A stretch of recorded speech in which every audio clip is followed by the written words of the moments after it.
Another question here. We'll stay up front. One more. Good afternoon. Hey. Hi, my name is Mitzi Abdulrahman, and I'm a social work major from Charlotte, North Carolina. And I know that Facebook is the most popular platform for friends and family to keep in contact with one another. And that impacts the way we see and learn the world. But I'm wondering if there's another platform that Facebook could introduce that can discuss heavier issues such as Islamophobia to educate society on a broader scale.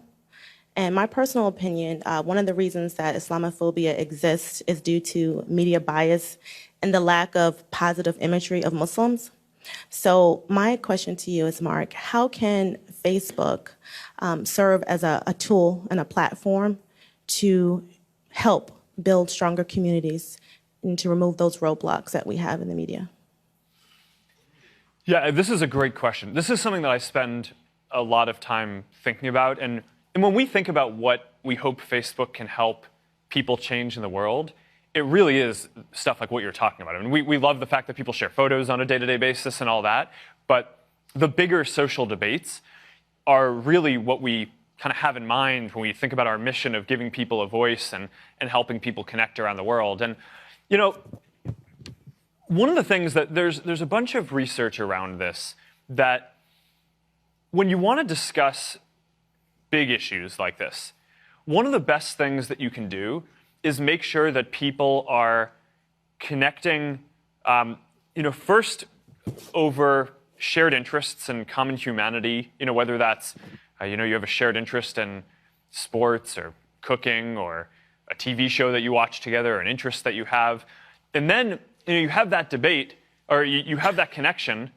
You sit down with a person, you see them, you recognize that they're a person, and then it's much easier to talk about hard topics after that. Even if you disagree, you realize that that person is coming from a perspective that is real, that you share humanity with that person, and you're just much more open-minded to having that discussion. So that's actually one of the things that I'm really proud of that Facebook can do, and that I actually think Facebook can hopefully somewhat uniquely help out in the current media landscape is not just presenting an opinion that's like a point opinion on one thing, right? You read an article, it's about one topic. You don't really get much of a sense of where the author's coming from, or you don't want to just have a debate on that topic with people who may come from a completely opposite perspective. Facebook allows people to connect as people first, and then talk about specific issues on top of that. So,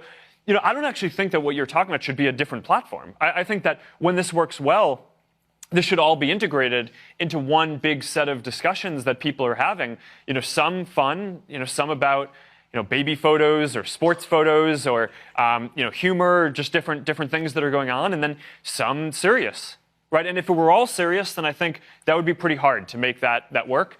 But if it was all fun and frivolous, then I think that wouldn't be doing its social role. So I think mixing these things together so that way we have those common bonds is the right way to push forward, and that's a big thing that we're pushing on. But this is a big theme in the world right now. We talk about giving everyone a voice and getting a diversity of opinions out there. We also need to make sure that there's enough common ground that we can make progress together, and that is a big theme that we're thinking about today. And I think we have a lot of work ahead of us on that. Okay, next question.